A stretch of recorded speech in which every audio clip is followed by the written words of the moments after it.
Hello, good evening. Hope everyone's doing Good evening, good morning, wherever you are in the world. Welcome, Jason, back to the show. It's nice to have you here again, as always. Nice to be here.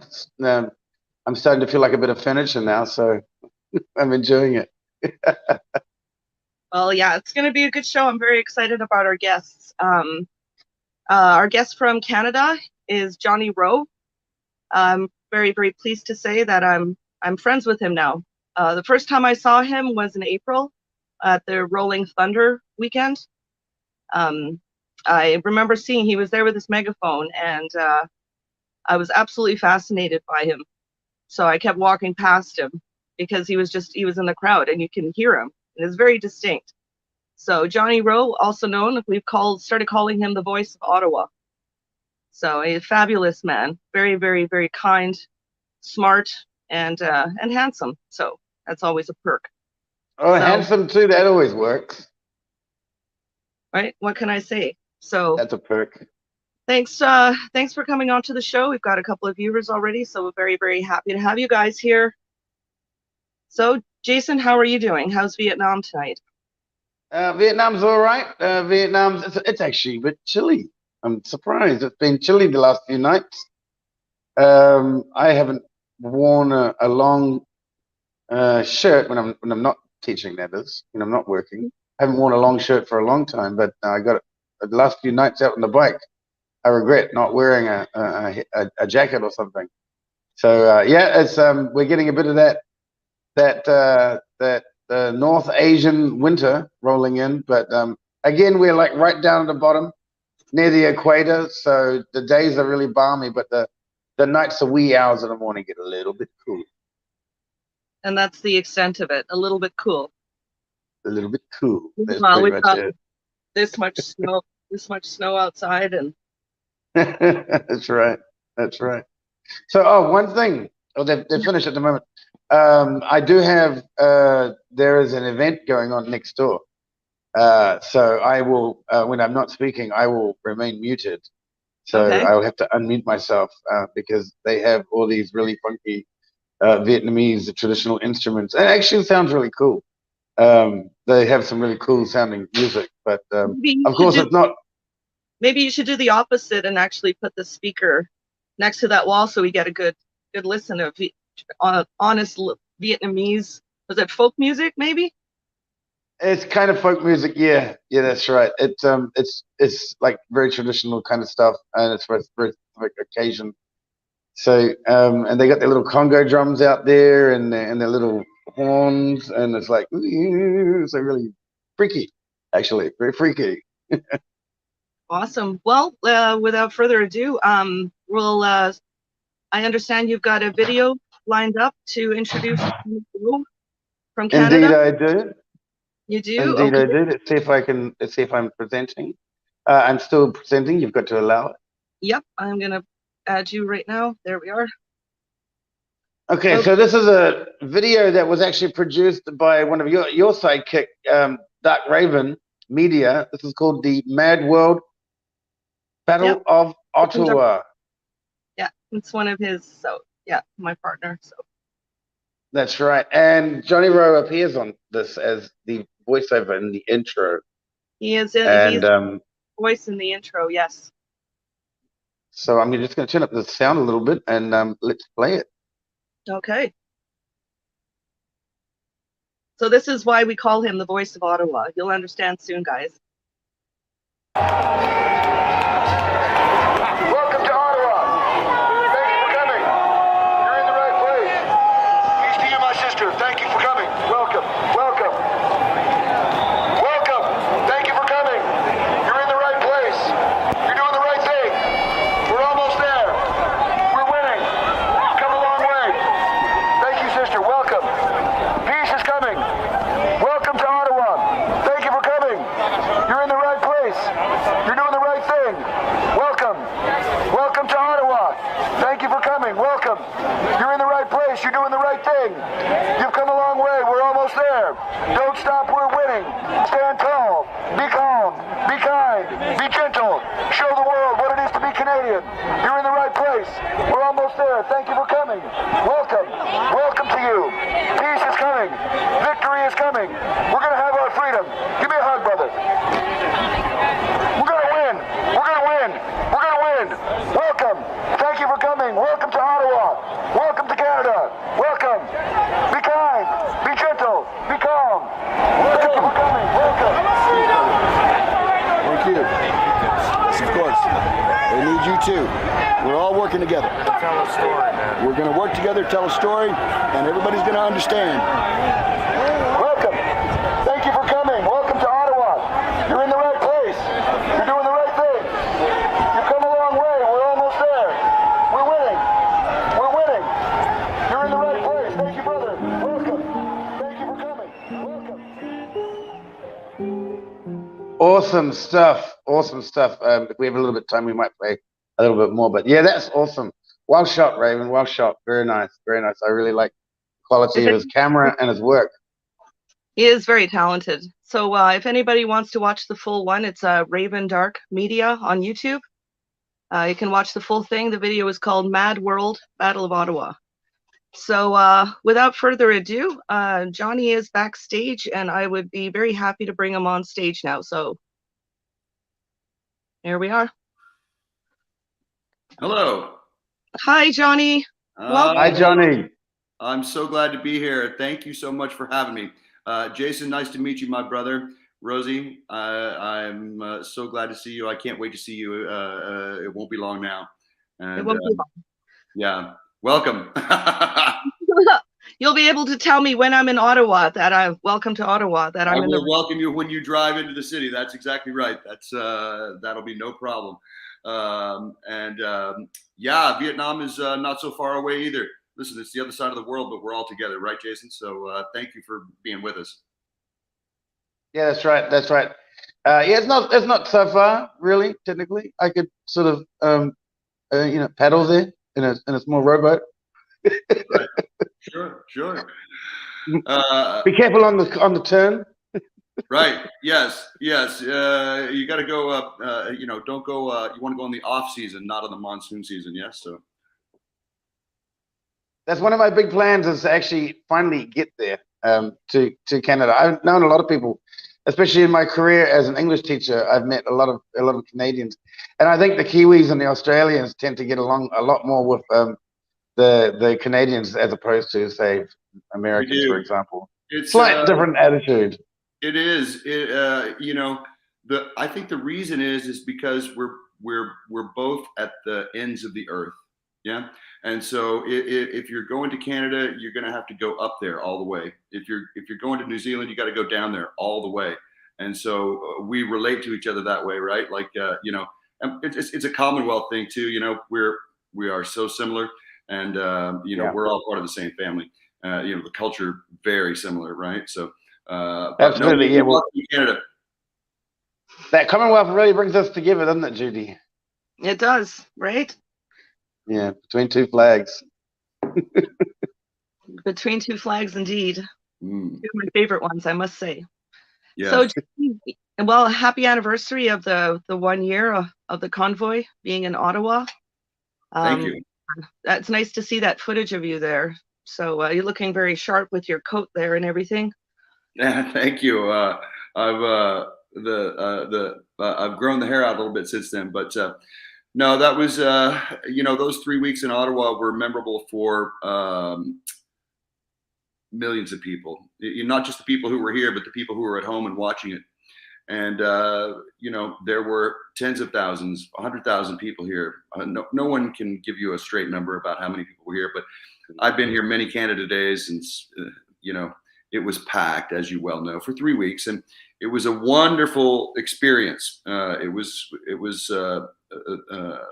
life-changing experience for so many people, and myself included. And I think you too. The last year, the first step is always going to be the most special step, right? It's even more special than the last step, right? We've got a lot of steps in between to go, but that first step of that convoy, the trucker convoy, this will always be a special place for us. Yeah, for sure. Yeah, it was awesome how it really took off in New Zealand as well. It was like the most exciting thing ever. Like, even though I wasn't there, like all the lives that are going off and the feeling and the camaraderie and the groups, because we started a Facebook group to follow it Yeah, and to support it, and like the group just grew like to like 26K. yeah, Literally, yeah. it just exploded, and then just And like that showed everyone me. was just pouring love into it.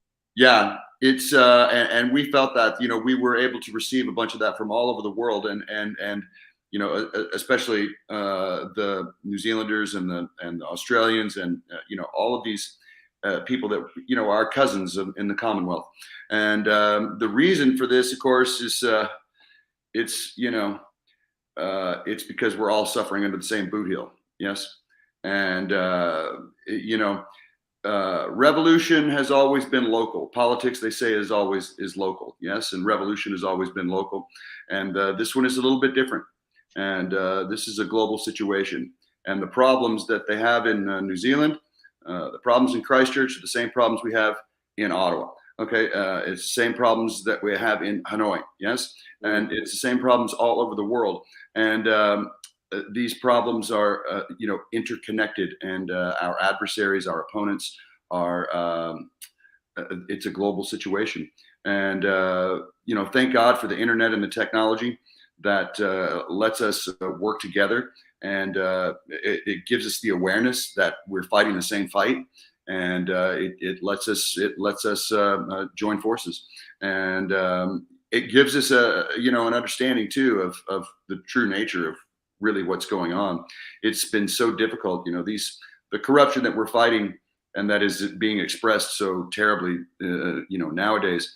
It's been around for a long time, and it's very difficult for the people who live in those situations to understand what's going on. And then it's very difficult to even accept it once you know. And so this is an advantage that we have. You know, this has been done many times, and so you know, our grandfathers did not have the internet to fight with. You know, they had to fight without the internet, right? And so That's right. we have to use what we have, and you know, things are fought differently now. This is not our grandfather's war. This is a different kind of That's war. right. And so it has to be dealt with, you know, for what it is, and we have to learn how to deal with something that is, you know, been so kind of misunderstood and denied. And so the awareness and the interconnection for all of these people across the world, and it's not just all of our Commonwealth cousins. You know, I've spent many nights on Parliament Hill here in Canada with our brothers and sisters from the Congo, who are also fighting the same enemy. You know, this is a culture that's a little bit different than ours, right? You know, and it's the same for Vietnam, right? You know, I mean, these are A couple of things are different there, but I'll get. There are some remarkable differences. What's happening in Vietnam? It's very positive, to be honest. But we'll bring that in when we bring in our next guest, and I think it's probably time to introduce our next guest. He's sitting out there in the wings. Now, our next guest is actually a very well-known figure in New Zealand. He came out and started doing a lot of presentations around the country, and he got involved in politics. And he's the first ever, essentially, well, he's going to be the first ever, he and his sidekick are going to be the first ever political prisoners of the COVID area in New Zealand. And he was arrested for protesting at outside a media house, outside a broadcasting company, TV channel. Good. TV2, yeah, he was arrested, and he's been in and out of the court. It took them almost 8-9 months to even get the court case shown, and now he's been. They've said that he's guilty, and he's got to go back to sentencing. So, without further ado, let's bring on the ever popular growing Billy Te Kahika. Well, it's good to be amongst my family peers, and Johnny, great to meet you. I was just watching some of the footage backstage, and love your work. I love the fact that you call people brother and sister, because that's exactly what I do. And And Yes. people kind of look at you a little bit strange, don't they? Unless they're on the same page. Yes. But it's a great way to break the ice with people that are a little bit concerned about where you might be coming from. So great work. And Rosie, nice to meet you. Jace, good to see you. And every time I see you, Jason, I feel hungry because I love Vietnamese food. And every time I see your face, I equate it to a faux soup or something on the like. So instant hunger. Yeah, a bit of pho going on. Yeah, the pronunciations are a bit whack here. Their O's are pronounced R, so they call it. I was going around calling it pho for a couple of years, actually, until someone said, no, it's pho. It's like, far out, is it? There you go. Hey, just interestingly enough, I got to, I was in Ottawa just back in 2017, 18, and 19, on and off throughout those years, meeting with the Minister for Indigenous, the Indigenous Ministry portfolio for Canada. She's quite a senior minister in the government, in Trudeau's government, and I loved Ottawa. But one of the most amazing things that stood out to me, I went to Parliament and all that, but I was walking just down from Parliament, and all of a sudden, I walked into this skunk weed cloud of puff everywhere. I couldn't believe it. Here I am in the middle of a political district, and I walk into a cloud of skunk weed. It was just what? Where am I again? Am I in Coromandel, which is a well-known for that carry on, yeah. Capital. Might have been. Well, if they were in California, then it would have been that already. Then, yeah. It was tough, but just listening to what Johnny was saying, the parallels between the Commonwealth countries and how we've been manipulated into the Agenda 2030 WEF strategy of the fourth industrial revolution, utilizing COVID and climate change, is quite remarkable, because I think the characteristics of the strategy, although similar to the United States, is quite different, because they're having to deal with the idea that a number of us in Commonwealth countries are aware of the Magna Carta, common law, and things to do with that. And so, there may be subtle differences between us and Canada, but there's still a lot more things there that are very, very similar. The difference between French-speaking Canada, English-speaking Canada, and then the First Nations of Canada are quite amazing, actually. And I certainly loved spending my time in Canada. I grew up with an auntie from Thunder Bay, so my first pancakes weren't American; they were Canadian pancakes. So I've got a lot of love for our Canadian whānau family. But seriously, the remarkable similarity between the way that Trudeau conducts himself, the way that Ardern conducted herself, and other WEF graduates, it's remarkably transparent that they're quite on script and on brand in the way that they communicated propaganda. They communicated the exact same pizza, but each government was kind of biting a different piece out of that pizza, but they would eventually get round to it. And so, very remarkable times in New Zealand. The fact that our Prime Minister or Crime Minister has resigned wasn't a surprise. It was kind of a shock how quickly it happened, but I would have thought she would have given it a few more months before she got out of it. But it makes perfect sense because of the way that the media in New Zealand has now propped up another woke politician who's also closely associated with communist New Zealand as well. So, but he is just the fall guy, because it's a pendulum, hard left at the moment to the woke left, but it's going to swing to the extreme right, and that's when we'll be in trouble as well. There's no difference. There's no difference between them. That's right. What do you say? The two wings of the same bird. Well, I actually heard another one, both the same cheek of the same butt, different cheeks of the same butt. Someone said that to me, and I was a little bit shocked and horrified. I'm going to steal that. That's good. You're welcome to. Different cheek But- of the same butt. Yeah, Nice. yeah, or a different wing of the same bird. I prefer the different wing of the same bird. I like the other one because it's a little bit risky. But the thing is, there are lots and lots of people waking up, but there's still a lot of people that are so invested, have so invested their security in the narrative that they're like a little child hanging on for dear life to their parent, and if they get forced to let go, they lose their sense of security. And that's what we're dealing with. And one of the great papers that I read last year was from a Canadian author who wrote The Emperor Has No Clothes. I don't know if anyone knows that, but that is one of the greatest psychological summaries of how this propaganda rolls out to control large portions of populations. But at the same time, how, just, a small amount of people, 5%, can turn the boat around. It was interesting. Canadian author. Amazing. Yeah, that's right. I mean, I think all we need, like all a citizenry needs, is about 30% of the population to actually be active in order to make significant change to any government that's in charge. Is that the case? What they said in this paper, and I concur with them, is that it's as low as 5%, but it's a concentrated 5%. If you look at New Zealand, we've got under 5 million, but let's round it off at 5 million. 10% is what, 500,000. If we if half of that, 250,000, turned up in Wellington, and which is our Ottawa equivalent,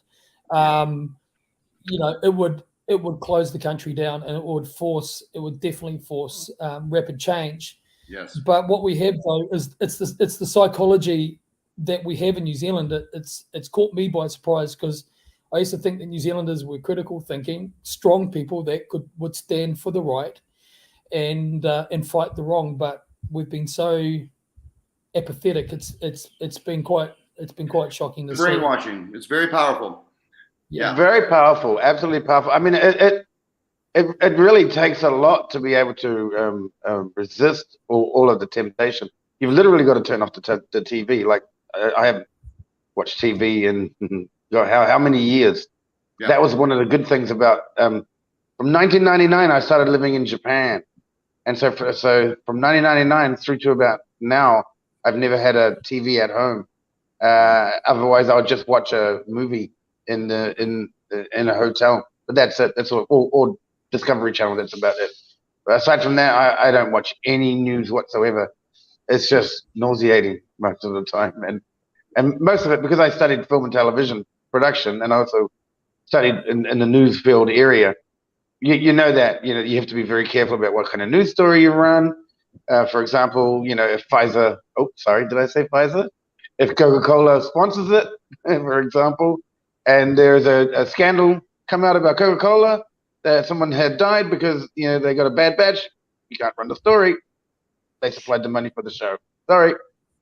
Yeah, it's the fake news. I had to Google you, Billy, to find out a little bit about your background, and all that came up was conspiracy theorist Billy. So I guess you really earned that time. I've earned it. I've earned it. But the thing is, the thing that's overlooked is that I'm an ex-member of the New Zealand Defence Force, New Zealand Army, and police, and and currently I'm a pastor as well as a farmer. I'm an ordinary New Zealander, and I'm about as straight up and down and logical as you can get. And the fact is, what I said in early 2020 is now commonly regarded as just common sense fact now. And right. And I was literally battling in the media Jacinda Ardern, where I'm trained in military intelligence, so I was able to extrapolate and assess what these buggers were up to.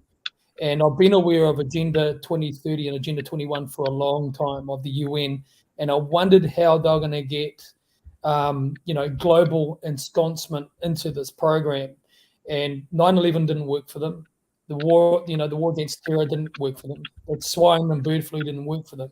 But by the time they got to 2019, after Event 201 in New York, they perfected and mastered the concept of mass formation, as well as of course, the funding flow of how to onboard, the mainstream media, which they had been working on really, from my research, since around about 2011. That's kind of where it sits. And so by the time they pushed this out, I knew when I saw it. I was working in Chicago actually at the time when this came out. I was with my wife and beautiful kids. I was playing music with Buddy Guy. I'm a blues. Yeah, I'm an international blues guitar player and have been one since I was 20. So it's 30 years. And I've played with some of the big stars and heroes. And I was actually being picked up by Buddy's company in December 2019, and I was on tour with him in January, February in 2020 when COVID came down. But as soon as it came down, I knew it felt different. As soon as it was announced, I knew that it felt different. It started out as an epidemic, and then we saw, Neil Ferguson from Imperial College London really ramp up the fear. And what kind of triggered my thinking was the way that the media jumped on ahead of the WHO, which is unique, because the WHO were way behind the media, and that tells you that it's been driven by private media corporate interests. And then, of course, once Bill Gates got onto the phone to the WHO to explain to them that this is a pandemic, then they picked it up and ran with it a lot harder and a lot faster than what Tedros was doing at the time. So this is a global problem. But the thing is that the integration of the climate change issue into the COVID-19 issue really is the nail. It's the final nail that they're trying to drive in. Yeah, I agree. So we have sorry, Johnny, go ahead. No, go ahead. I believe we've got a video of Billy. Jason's got a video lined up. So if we'll take a couple of minutes, and then, so keep your question in mind, please, Johnny, because I want to hear your thoughts. And anytime you want to say something or you have a question, feel free. Well, I'm interested in Billy's work against the state media. I'm doing the same thing here. I was 2 days ago, me and a crowd of my rowdy friends stood in front of the CBC building and, did our thing, and nobody got arrested. Anyways, I want to hear all about it. Let's watch the video, and I'd like to compare notes about, how we can deal with these people. Is that the one, Jason? It looks like it's still Ravens' video. Oh, yes. Sorry, I've got to switch. I've just got to reshare. Just one moment. Actually, you can carry on with that conversation. I've just got to reshare. So, Johnny, just carry on with that conversation, Johnny, and then when I come back with the message. I'd really love to interview. Oh, Johnny, here he is. Yeah. I'm interested in the story about your arrest and what it means, and what kind of a team you have working with you, and your approach towards these things. We have it's a large battle. We have a lot to do, and so sometimes we can get kind of lost out in the weeds, or a little bit paralysis by overanalysis. And so I'm glad to see you taking action, and I'm interested in your. I'm interested in that action and what you're thinking behind it, what it went, and what you hope to accomplish. Me and my friends are doing the exact same thing here, and it may be that you've reached the same conclusion that I have, which is that these propagandists, these liars, these media people, they're the most heinous of all the criminals, and it couldn't have been done without them. And I preach peace and love, but I want those people in a courtroom. Yes. And so I'm very interested to see your approach, and what happened to you when you got arrested. All of that. Yes. Yeah, I agree with you, Johnny. I love hearing what you say, because it's the point I've come to. This is in terms of COVID-19, it's a PCR and media pandemic. That's what it is. It's a PCR and media pandemic. It's not whether, people are all tied up now and about whether the virus has been isolated or real or not. I've got my opinion on that. And but the issue is not whether the virus is real or not. The issue is what's come out of it.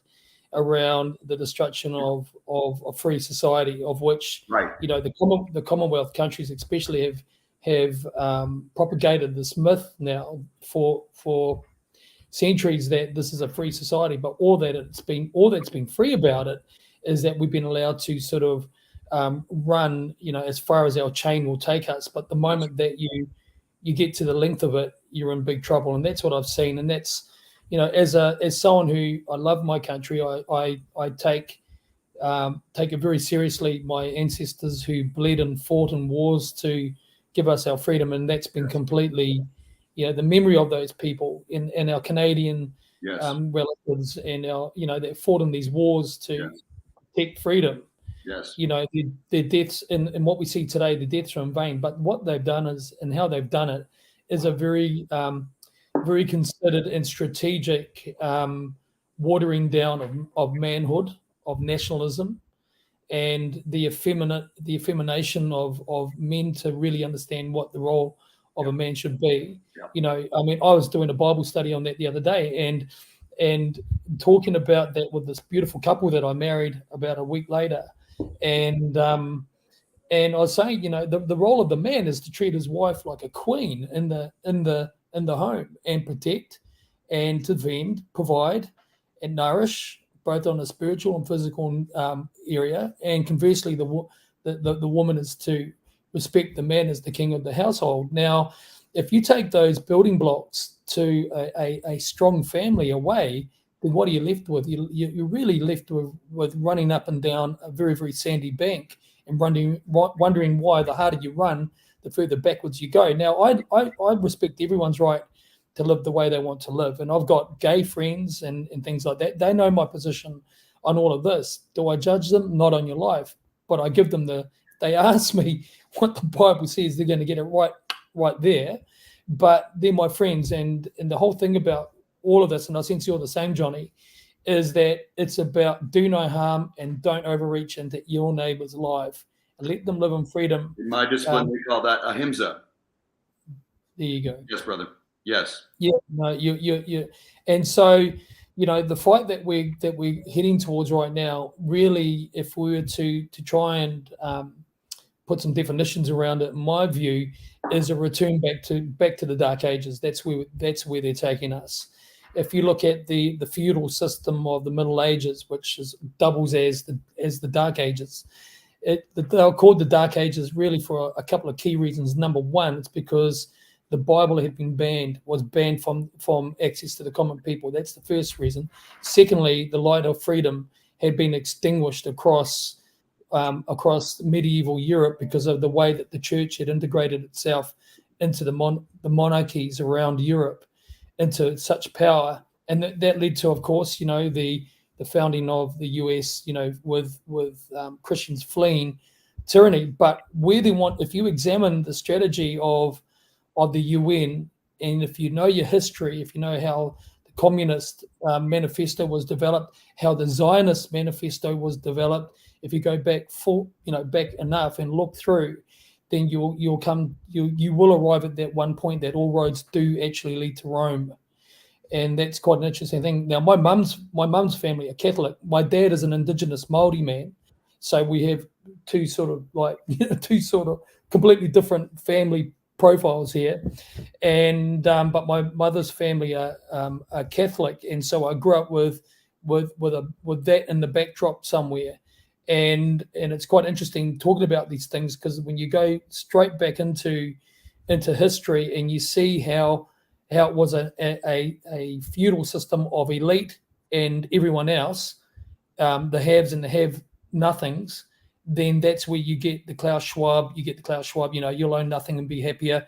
But that actually comes out of the writings of Thomas Aquinas of the 13th, 14th century era, and that's communism. So when in the heart of Catholic law, you come face to face with not only communism but fascism as well.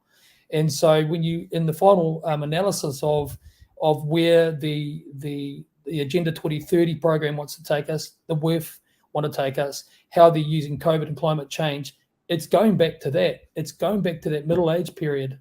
It's wicked. It's wicked when you really. And the penny dropped for me last year I went, dang, that's it. That's where they're going. Yeah, it is terrible destruction. These our opponents are not attached to civilization, and a lot of us cannot accept that these people do not have the same values that we do. And so when we look at things, we say, well, I just can't imagine. I would never do such a thing, and it's very difficult to accept that these people will do these things, and they will definitely pull the temple down around us. They're on a suicide mission, and they're not kidding. And yeah, brother, this is all true. This is part of the hardest part, is to overcome the confusion and the aversion, the natural kind of aversion to look at these things and accept them. And once we know that we have an opponent, and once we know that that opponent is after us and has been for a long time, and once we understand and accept that, and we get to a place where we decide that we have to take action, this is where it starts for me to get interesting. Yes, everybody's going to have to understand where they got that boot mark. Yes, we all have the same origin story. We've all interacted with the empire, and it has stepped on us, and it has almost killed us. And so we have to accept that, it's like having an alcoholic parent, and you love that parent, but that parent gets drunk and beats the shit out of you. And so when somebody says that your parent is bad and shouldn't do that, you get mad at the person who tells you that, not at your parent. You're drunk. So this is where we are. We have to look inside, and it's an individual psychological thing that we're seeing done on a mass scale, where people have got to accept what has happened and be able to understand what we're dealing with. And eventually, just like you say, you can come at it from many different ways. It's a big, big thing. But eventually, you're going to get to the place where you're going to say, we have to do something about this. And so this is where we are now. And so, they've been I was born into this, and so were all of us. Our opponents were working full time against us before I was born. And so I'm late to the fight. I'm late to the party. I'm 55 years old. And I'm ready to give the rest of my time here on the earth in this iteration. I'm happy to give it towards the cause for freedom, because it's an emergency. And, my teacher would say, listen, you're not going to get results until you get into the no choice situation. And this is why we're growing. We are a huge number. And you're exactly right. There's no revolution in history that the participants were more than 5%. Yes. And now those people were the interested people who were directly involved. And now we have a large number of people who are interested and directly involved. And so that's our strength. We don't have leaders. We don't have money. We don't have infrastructure, but we certainly do have large, large numbers. And we're about to couple our social power with our economic power, and we're going to turn it into political power. And the future is ours just because of the numbers. But I agree that they're driving us into a dark age, and we have to engage. We're going to have to make an effort to not just create a future for ourselves, but to prevent it from going down the shithole. Yes, and so that means action. That means we have to get our priorities straight. That means that we have to get serious about it, and we have to put our efforts towards it. And so, these are actions. And so in Canada, every little small town has a freedom group, and the Convoy Legacy has built giant networks of people. And my group in Ottawa, we never left. So when the Brute Squad came in and drove us out of town, there was a group that stayed, the locals. And so, and this is happening all over. The main thing is that this is only going to get worse. Yes. And everyone wants it to be over. And so when our opponents say, well, let's just act like it's over, you can promise people in a very subtle way that, here's the path for it to be over. And they've been doing that to us for 3 years. And you go down the wrong path, because we all want it to be over so badly. But the truth is, and we have to accept this, is that it is not over. And it is going to be a long ways before it's over. And thank God for that.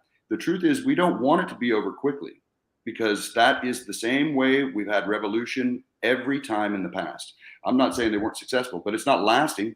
That's not a lasting revolution. You can look at them all, and it's bad news. When you have pitchforks and torches and angry people who start blowing things up and burning things down, that is bad news. I don't even if you win, it's bad news. And so we can't have that. And so that means, and that's the short way. That's how you get it done in a weekend. We're not interested in that. We're interested in the long way, the peaceful way, right? The hard way, right? And that means that we're going to do it peacefully. And the way that we can do this is because, our opponent has an unlimited gas tank. And our opponent, over these last many centuries, just runs us out of gas, right? Each one of us has got a 10-gallon tank. Our opponent, the state, has an unlimited tank. And so they don't have to do anything except for outlast us. And so, but now that we have these numbers, we can do a bit of attrition. We can afford losses. We can afford for people to pour it in, and we have motivated people. Never in my life have I ever seen people with this level of motivation. And my entire life I've spent as a specialist on that. I have been searching for, training, and dealing with highly motivated people my whole life. And I have never seen this kind of motivation before. And when I look at the history books and I read the stories of the revolutions in the past, and you look at it and you say, who are these people? How can they do this? It's just a normal farmer. And then the next day, this guy's like taking over a town. What's happening here? Who are these people? And now I understand, right? And let me tell you, it's conditions that create this. These things happen because they're required. We have to do this because we don't have any other choice. Yes. And revolution is survival. That's what it is. And so we want peaceful revolution. It's the only way to make sure that we can hold on to our power. The reason that we're here is because people with power they're not legitimate, and they're losing their grip on power, and they won't let go. And so the reason that we don't want to get in the same pickle, yes, so that means it's got to be peace all the way through. And if you want to finish with peace, you've got to start with peace. You've got to be prepared to take everything they give to you along the way. And it's not going to be good. They're going to arrest us. They're going to beat us. They're going to take our stuff. Yes. And that's going to continue all the way through to the end. Yes, brother. And I'm so glad that there are men who understand that these are the things that need to be done. You don't be violent, but you don't lead. You make them arrest you. You make them go through the thing. They are going to have to do this. And we're going to have men. And I'm talking about thousands of men and women across the country who are prepared to do this. Yes. And so I'm fortunate, and I think we're all fortunate to be surrounded by these kinds of people. And our ranks are growing. And who are these people? These are all, listen, they're everyone. Okay. Let's just be clear about it. It's everybody. Okay. And so it's a cross section. And, who was not affected by the COVID? Who has an interaction with the man that doesn't come away hurt? Yeah. How many people's lives have been destroyed? How long are we going to put up with this? Yes. And so come to the place where it's action, my brothers and sisters. It is action. Yes. And it's very simple. We have the tools to do what we need to do. I don't know what it's like in New Zealand, but we got about 40% voter turnout here in Canada. All right. The Privy Council runs the whole country, and that's the way it's been for a long time. Okay. And if you can you can elect new people, but you can't replace the Privy Council, can you? No, you can't. All right. And so there are things that need to be done that seem to be near impossible. Yes. And that's what it does. Impossible things would never be done if we had another choice. Right. Yes. And so that's what we're doing. And so now is the time for us to say, you know what? It doesn't matter if it's possible or not. It doesn't matter, right? It's not for me to decide whether it's possible or not. You're just going to do it anyways. Yes. And all of our little efforts are adding up. And so, no, I'm so happy to be connected with you, Billy, and Jason and Rosie, people across the country and across the planet. We all have to work together.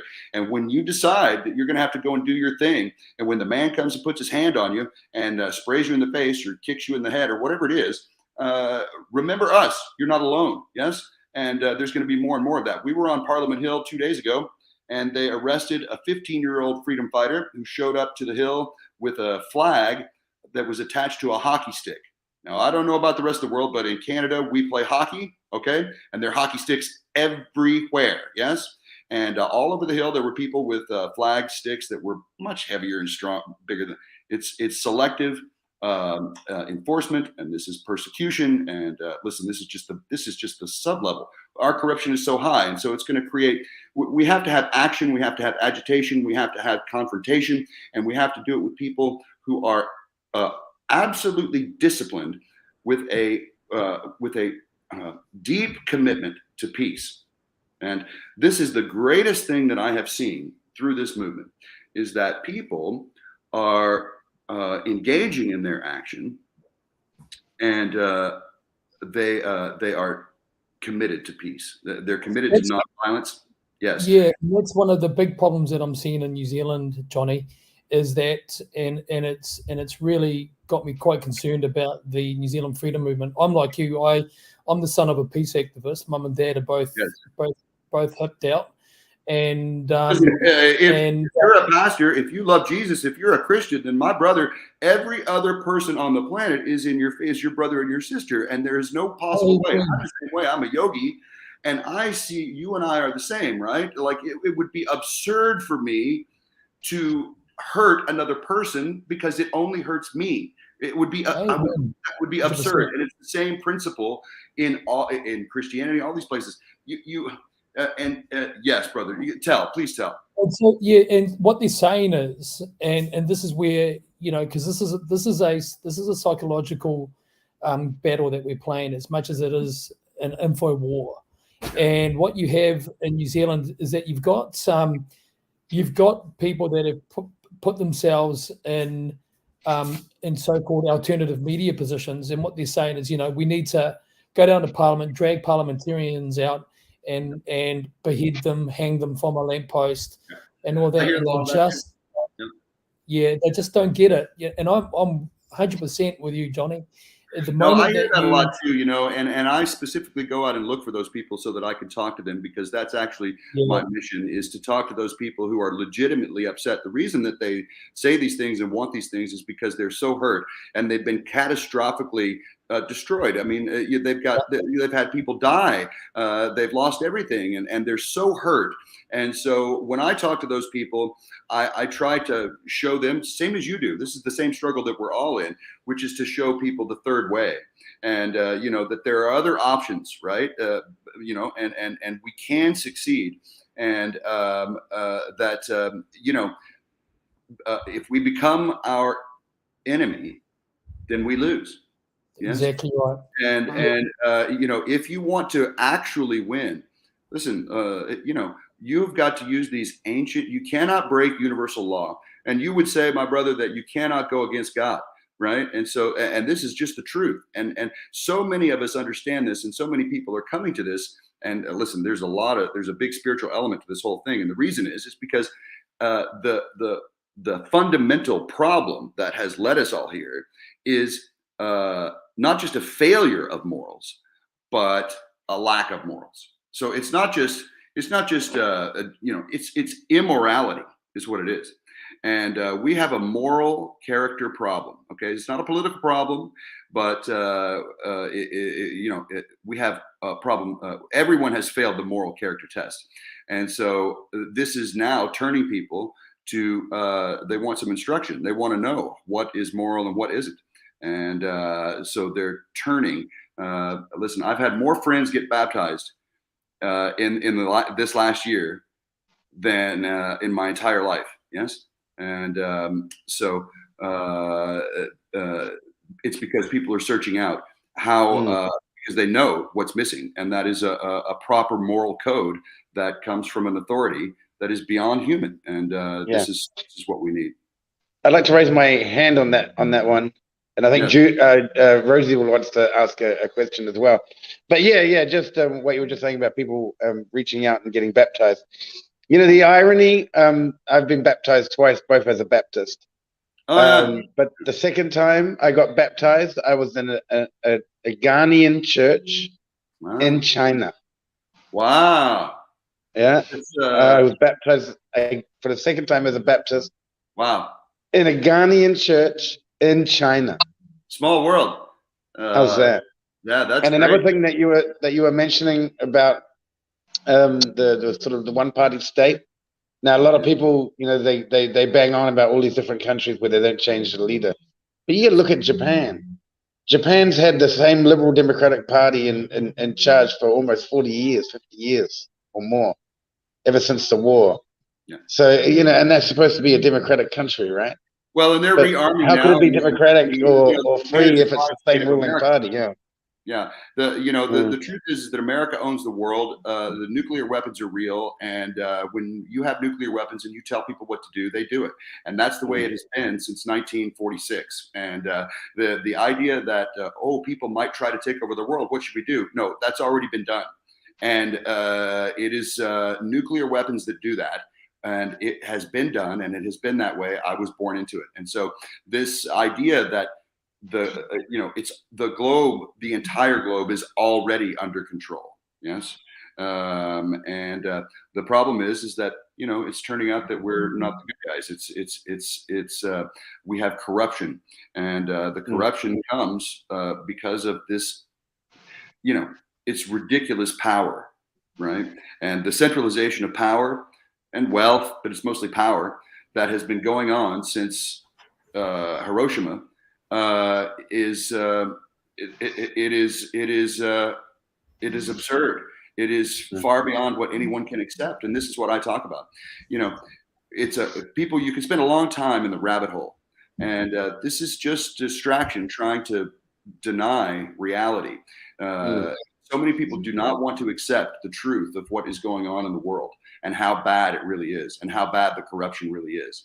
And so they keep looking, and they don't ever say, okay, I already know. So it's like, if your spouse is cheating on you and you're suspicious and you start to look and then you find evidence. And once you know, do you continue to look? You know what? A lot of people do. Right? You see your wife and you see her car over at the guy's house, and then you don't confront her right there that day. You continue on for another 6 months before you can accept it and then do something about it. And so we're in a similar situation to this, and we have got to realize that we have been lied to about almost everything, right? And the most important thing that we've been lied to about is God. Yes. And we have got to get right, and we have got to figure out what it is with being here on the earth as a human. And we're not meant to live as slaves. Yes, and that is not why we're here. And it's so unnatural for us to live that way, or even to pretend to live that way, is so harmful and so corrosive and so terrible and unnatural that it will just never be. And so that's because this, freedom is part of the human condition. Yes. And so it is a natural, inherent, back in the day, they used to call it inalienable, right? It's built into us. It's not going away. And and it's a function of consciousness and a bunch of other things. And no matter how you slice it, there is no way that you can live as a human and be a slave. And it's just not right. And so they will never enslave the entire human race because we just won't have it, right? And so that's where we are now. We're once you understand who the enemy is, you understand what they're up to, and you understand the situation that we're in, then you say to yourself, well, what should I do? And what should you do? Well, what we should do is, I'm just going to interrupt you for a moment there. This video is now ready. We're going to run a little bit of this video. Now, just a little bit of background on this video. I was sitting and watching what was going on, and I was lamenting for quite a while because I actually made a small documentary about this field back in 2012 and released in 2013 called DNA Bankers.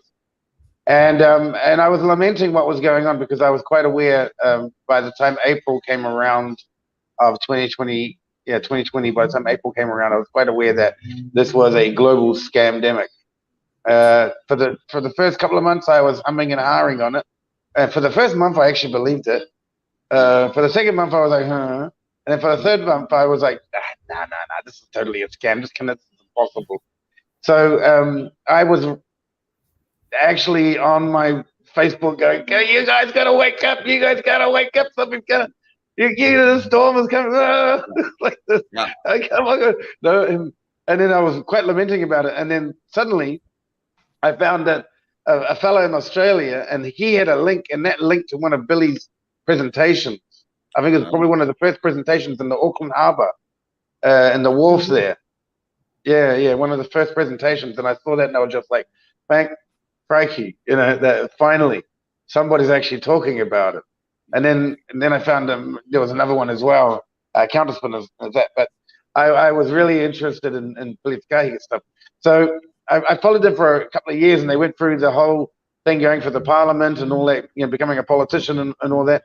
And it was like so could have kind of mid to late 2021, mid to late 2021, and I was thinking, I've got to do something. So I started editing a series from a tour that he did, which was your last tour before your arrest in Auckland. So it was the last tour on the way down to Wellington Parliament, and you finish it off with a protest there. So I've just got an opening montage, and then later on, I'm going to show some of the music videos that I've got of it, the music video that I've got of it a bit later on, and that shows how many people were in attendance and so forth. So let's just go ahead and play this. I'll just turn up the volume so it's good to go.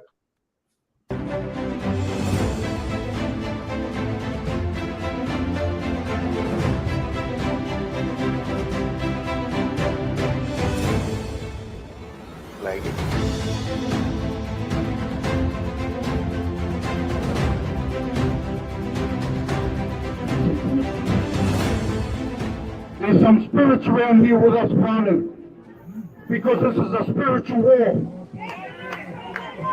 This is no physical thing that's happening, and people are too much stuck into the physicality of this world. I live my day-to-day life in spirit, work on a farm, see things, but I don't see and tell people because they just think you're crazy. The days of our knowledge are gone, and I am the last of my generation. Let's go.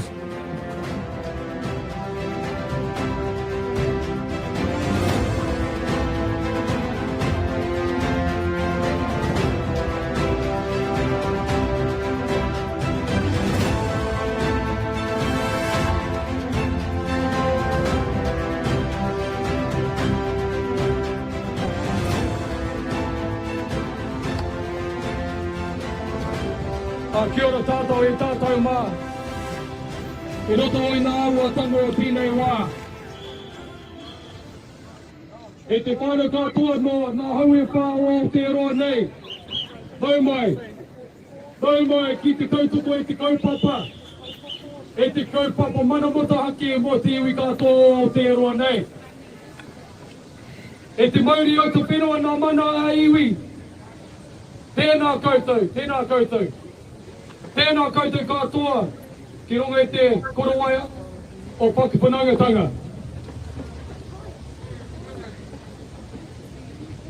E te whānau, ka hoki mai ki te whāwhai, mō mana motohake.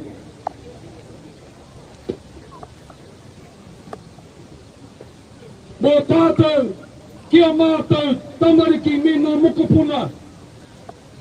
Māori, he Pākehā, o nā iwi, taki, tangata taki o te ao. Whakapiri mai. Ka huri i roto e te reo tuaroa. We are here today, gathered today, to tell this corrupt house and the corrupt politicians that are in it, we say no!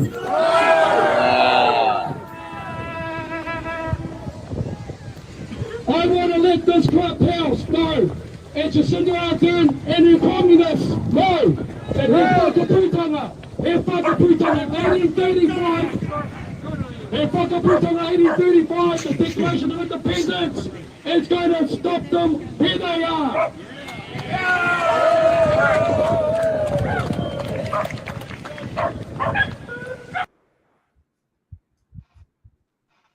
All right, now the Canadians might find that a little bit interesting because at the beginning there was a language which is obviously Māori.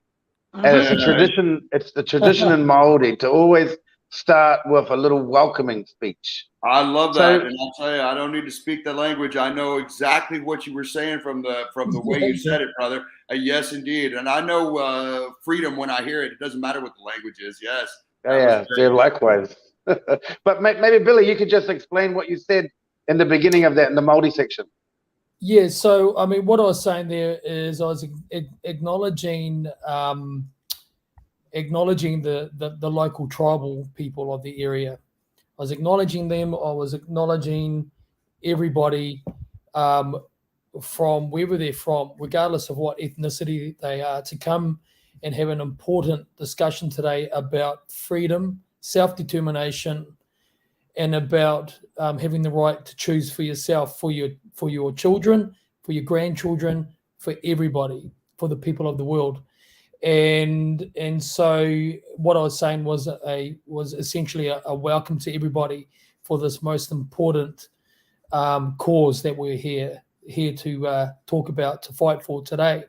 That was actually one of the smaller protests that we did over a period of time, because I was a politician in 2020 for the general elections in 2020. We launched a party only 4 months before the election, 5 months actually, 5 months before the election, and we ended up becoming the third largest political party almost overnight. 60 candidates across New Zealand. After a month and a half, I had 6 million people engagements following me. I was the largest online politician that came out in any form of online media. We had a sitting parliamentarian in the party as my co-leader. I'd been voted for the first time ever for a new entrant politician. I'd been voted the third preferred prime minister in a very, very serious long-time New Zealand political poll called the Colmar-Brunton poll. I've been voted the third preferred prime minister, and out of 121 candidates, that had never happened before. And you know, I had about 78,000 people in my immediate database that were following me, supporting. We had several thousand members in the party, and at the end of it, they told us we only had 30,000 votes, and you know, they were never going to let me in. There was no way. I mean, I've done the numbers time and time again, and you know, we had, you know, by the time the elections came up, we had probably, jeepers, you know, closer to 7 million people engagements. We only needed 120,000 people to have 6 MPs in Parliament, and they said that we had 30,000, and we had almost 3 times that in our supporter network. So that, but you won't be surprised to find out who did our provided the computer software for the electoral vote collection. You won't need to guess who that was. And so, but they were never going to let us in to do that. And so, what I learned right then and there, that the issue around rights and freedoms and where ultimately where this was heading, had to be a focus, because the parliamentary solution within the Westminster system was not going to allow a true agitating voice of the people into Parliament. They weren't going to do that. And my whole thing to people now is we were as big as any political party could be, let alone the fact that we'd been around just for 3-4 months. You know, it was incredible. And if we couldn't get in with what we had 60 candidates across New Zealand. So we were literally the third largest political party. You have the 2 opposition parties, of course, and we were like bang in the middle, and it really freaked out the establishment, as you would imagine.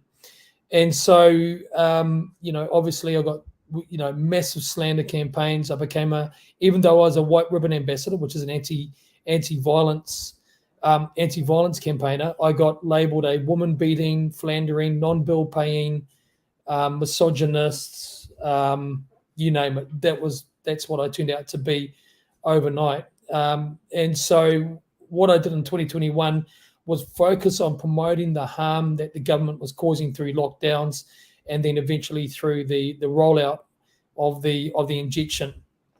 And lockdowns had caused massive suicide in New Zealand. over 30,000 people have lost their businesses in New Zealand, 35,000 roundabout. And we've had, 6,000 kids self-harm over the last couple of years, which is roughly about 100 a week in 1 year. New Zealand kids aged from 10 to 17 trying to kill themselves. We've had thousands upon thousands of people succeed doing that, including lots of kids. And I was as someone that had a huge profile, and someone that had become the pastor of the nation, I was dealing with the real, bottom of the cliff results of the consequences of the lockdown. So I protested on a lockdown that I had assessed. I knew in May in 2021 that they were going to lock us down in the middle of August, and I promoted it everywhere. And people said, "How do you know this?" And I said, "Well, listen to when they're saying that the jabs are going to arrive in New Zealand. They're saying they're going to arrive in August. So what are they going to do? They're going to correspond a lockdown with the demand that everybody must get their jab to get their freedom." And of course, they had the vaccine passports, which were introduced.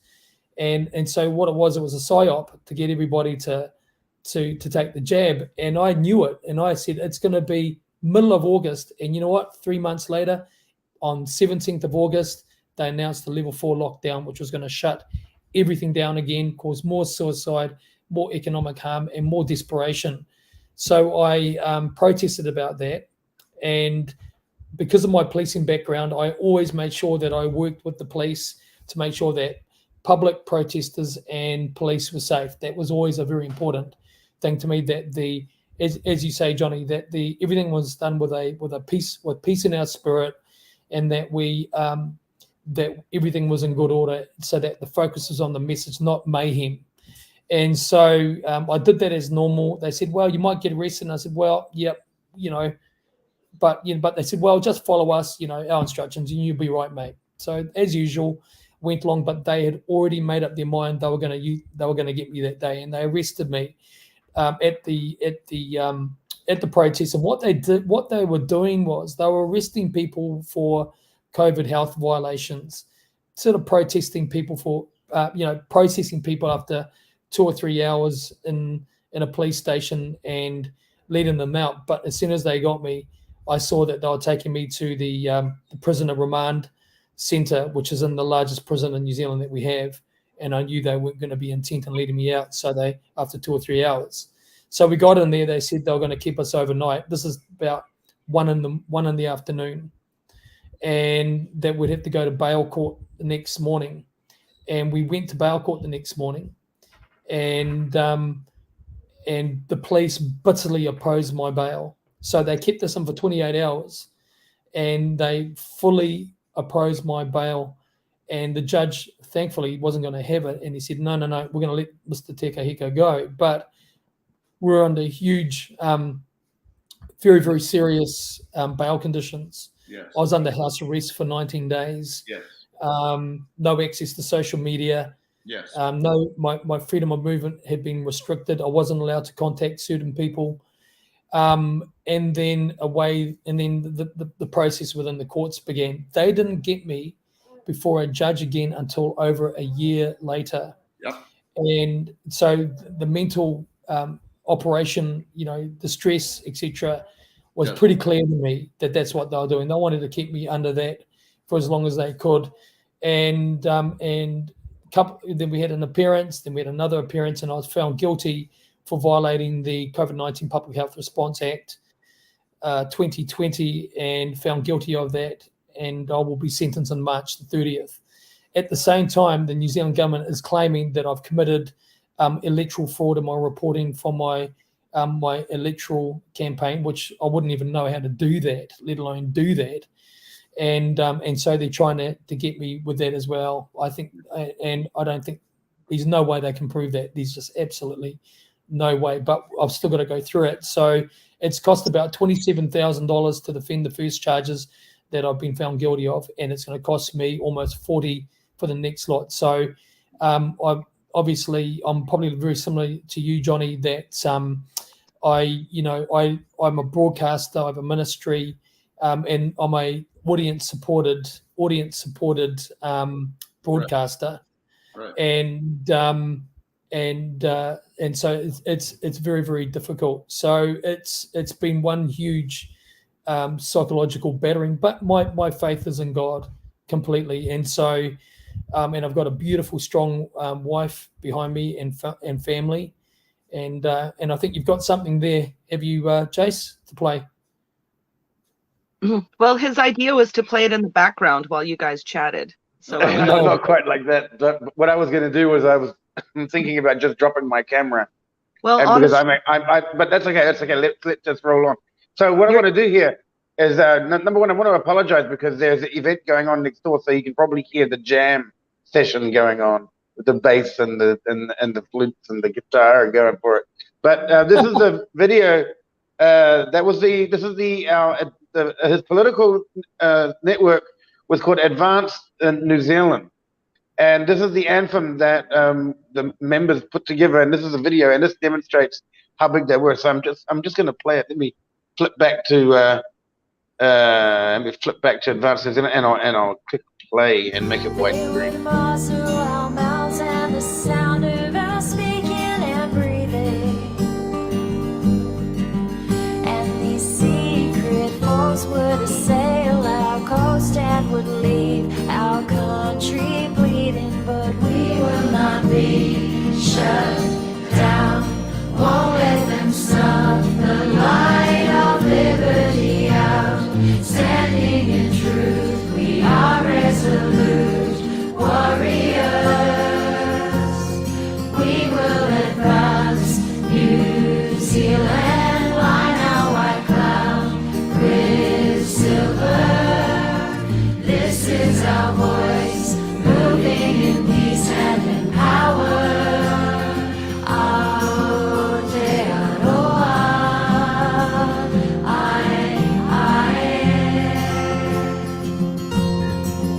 We cry out for help, together to guard our free land. Bonding in love, together to guard our free land.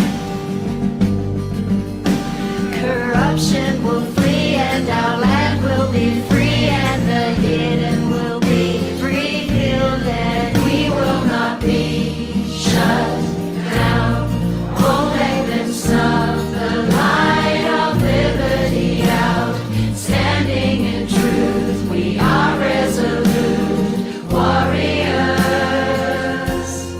We will advance. New Zealand, line our white cloud with silver. This is our voice, moving in peace and in power. Aotearoa,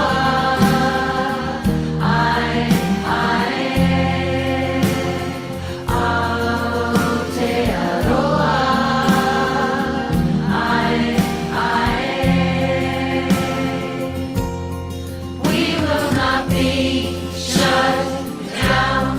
Won't let them snuff the light of liberty out.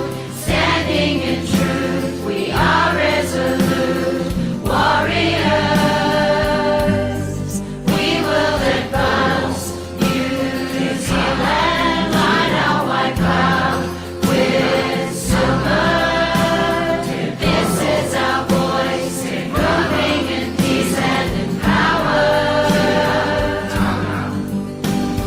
This is our voice, moving in peace and in power. This is our voice, moving in peace and in power. Aotearoa,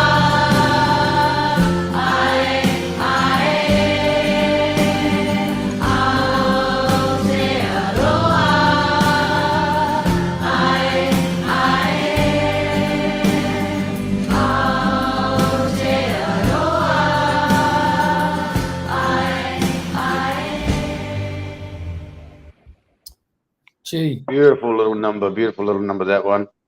that's the first time I've seen that. Really? You've not seen that? That's a great, Yeah, roll up, I man. love that one. Yeah, and it's amazing because you really kicked it off. You know, you really kicked the whole thing off, and then look at where we are now. She's gone. So even though you had your time off because of the situation, people kept it going. People kept it going. So and it's shining on now. So yeah, fantastic. Johnny, did you have happen to have any run-ins with the law there? Every day. Now, I haven't been arrested yet, but many people in my group have been arrested. They've been beaten, and this has been going on the whole year. We just had our 1 year anniversary, and there was a young lad who got arrested there. We've had many of our people. It's exactly like Billy says, that we call it the process is the punishment. And they're going to charge you with mischief, and you're going to get a $50 fine, and it's going to take 2 years. And in between, during that 2 years, you're going to be on such terrible restrictions and control, it's ridiculous. And they will put you in jail if you break it. And they have many of our people who have been in jail and done months and months and months on trumped up charges that's complete BS. And so this is a feature of every freedom movement or revolution or whatever you want to call it throughout history. And if you look at history, the leaders after the result is made up of these people. There's no better way to prove yourself as a trustworthy leader in the movement than to go to jail for it, right? Yeah. And, these people come out much stronger, 10 times stronger than they go in. And we understand that this is part of the process. And that's why, I say congratulations to you, Billy. Every man who's got the spine to be able to go through this, it has to be done. And no, we have them come in, it's what we call selective enforcement. And this, of course, is persecution. And we've had several people beaten. If you're walking back and forth to the hill, beaten by the police, sent to the hospital, and there's pictures and everything. But the police review board, of course, can't do anything because the damages are under 5. It's corruption up and down. And so the main thing is not so much, oh gosh, look what the man is doing. The main thing to notice in the story is that the people who are being beaten and the people who are being harassed by the police are not stopping. They're not afraid. This is not intimidating them. They beat my brother, and he goes to the hospital. The very next day, he was right back up on the hill doing the exact same thing again. Yes? And when these police come up there and start hassling them, they stand up to them, and they say, no, you can't hassle me. And the Quebec part of them. It's the French part of them that that's listen, one of the many silver linings and blessings that has come from this is that all of our old, differences, which were never real, but all of that history is all gone. And so old versus young, East versus West, French versus English, all of that is gone. Catholic versus Protestant, all of that is gone. These things are it doesn't do you any good to have these differences if we're slaves. If we don't have freedom, what good is it to be anything different? Yes. And so we can all agree this is why this is working, because this is not a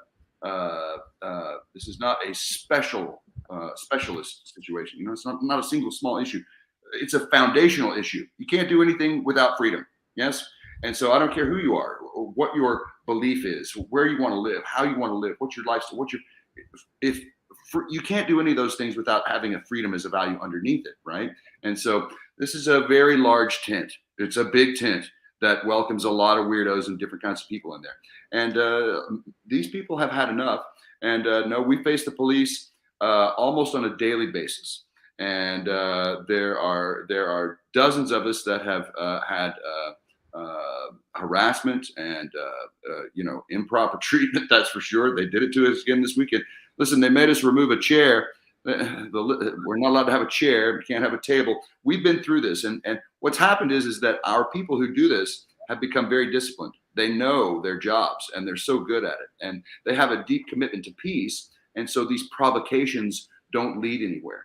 Our opponent is not creative. They do the same thing over and over and over again. They never do anything different. It's always the same. Yes, it's an overreaction of force. That's it. That's all they know.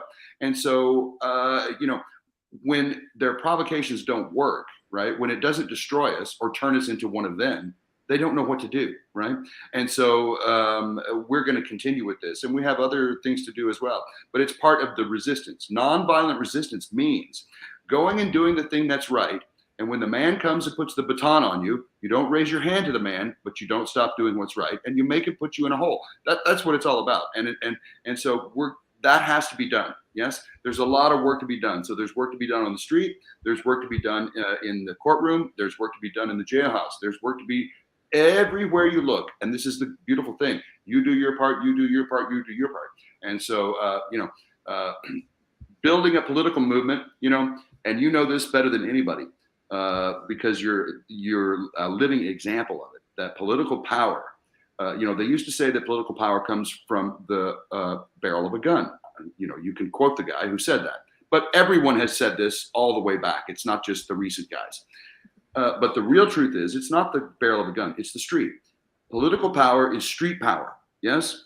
And so if you have 1 million people on the street and they all want the same thing and they want it right now, this is political power, yes? And so even if they're sitting at home and they still want those things, it's still political power. And so, but it's street power. And so, our opponents are going to fight us all the way through to the end. And so we have to be prepared to take their blows, right? And so that means going to jail. That means going to the hospital. That means going broke. And that's what it means. And the good thing is that our ranks are filled with people who have nothing to lose. And they're not afraid of any of these things. They're not afraid.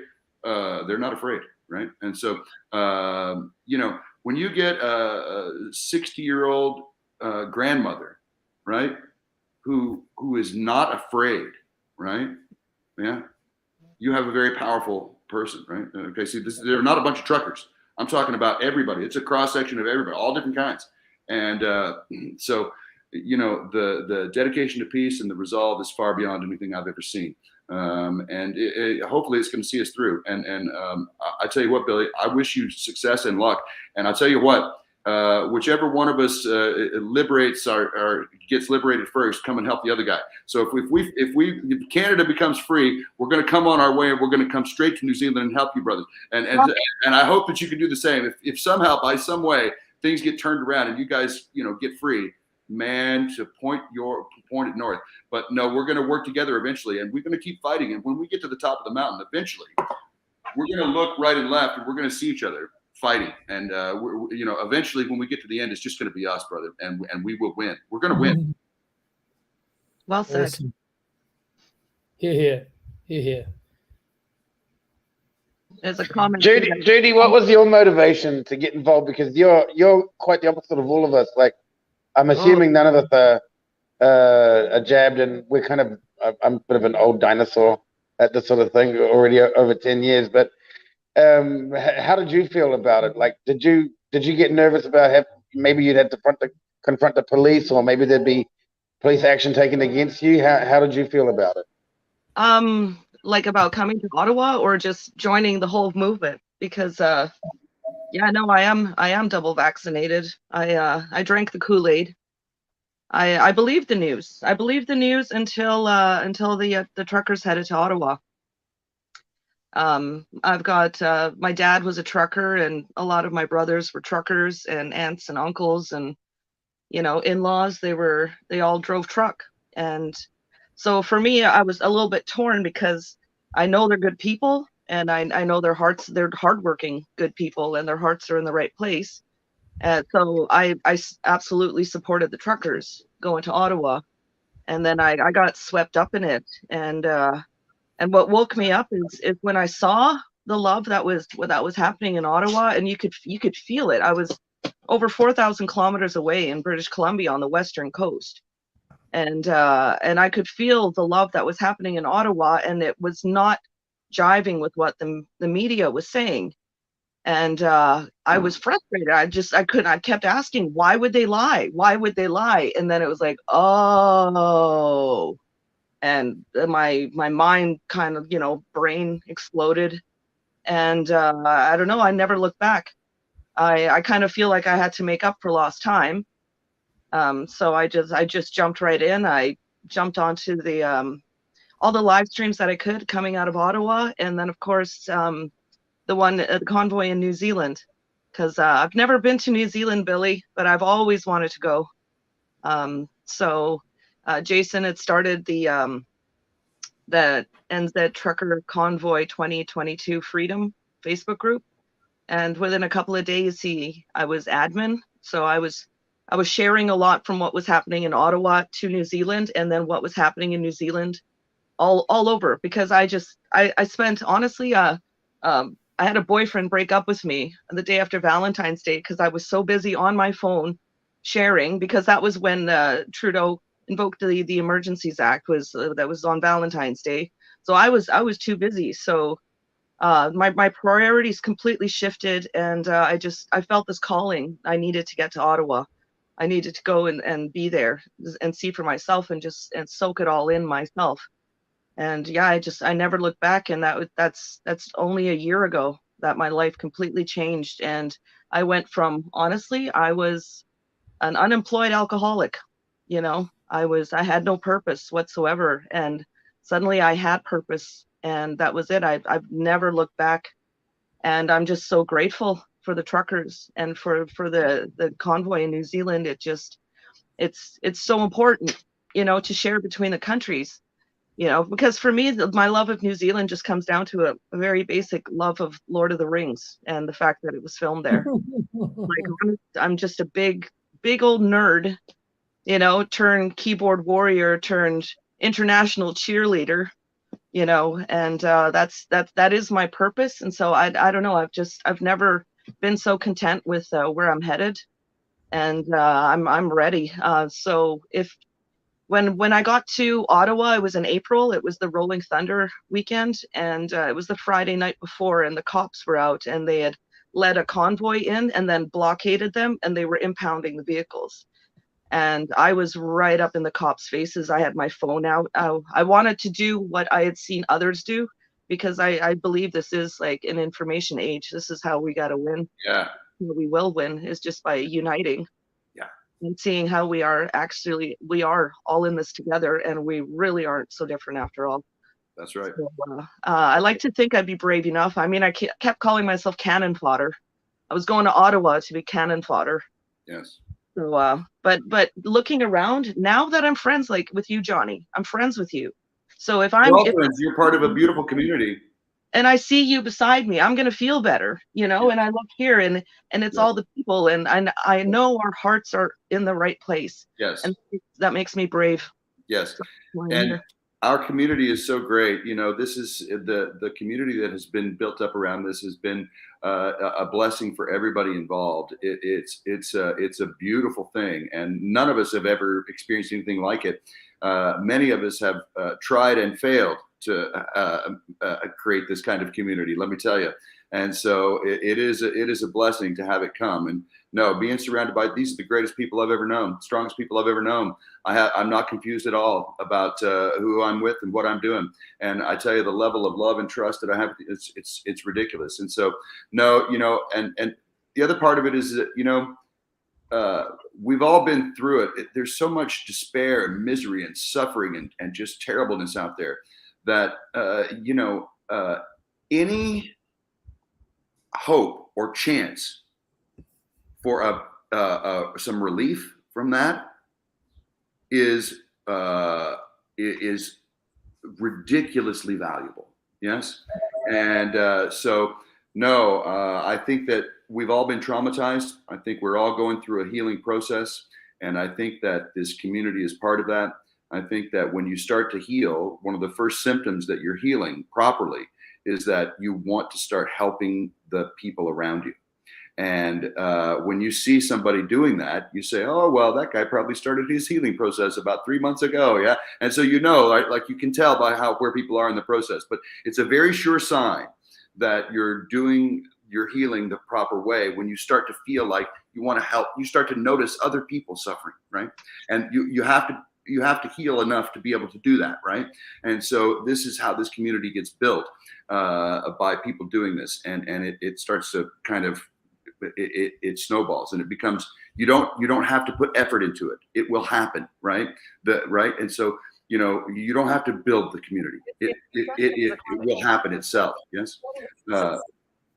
Yeah, it's a beautiful thing. Now, so where we're going to take it now, this is the thing, we brought this up before about the media. This is what we got to do. This is the next step. And Billy's actually quite on the case with this. Now, Billy, this is where I want to segue into your new documentary that you're producing. River of Lies. River of Lies, the New Zealand pandemic. Yeah, so I'm just sitting here, by the way, I'm going to put it out there right away. I want to interview everyone that's here today for the documentary. So what we have here is I've got to go soon because I've got an interview with James Corbett. Do you guys know James? James Corbett. Yes, James Corbett, yes. I'm old school with him. He's like one of the originals. Yeah. Yeah. I'm doing an interview with him shortly. He's a good dude, man. Tell him I said hello. I love that guy. Yeah. Yeah, another good Canadian man living in Japan. Yeah. So we're doing. Yeah, what we're doing. Are you able to bring up the Jace? Are you able to bring up the documentary website that I sent through to you? The link. Please, yep. mate. Yep. I'll send you a message when it's ready to go.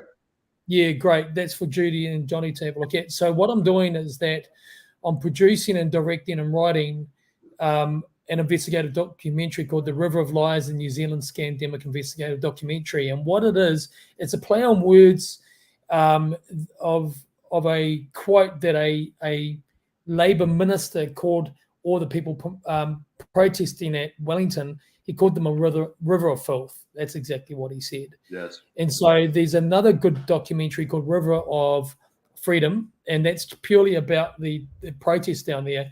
But what this is the River of Lies, New Zealand Scandemic. It's an investigative documentary.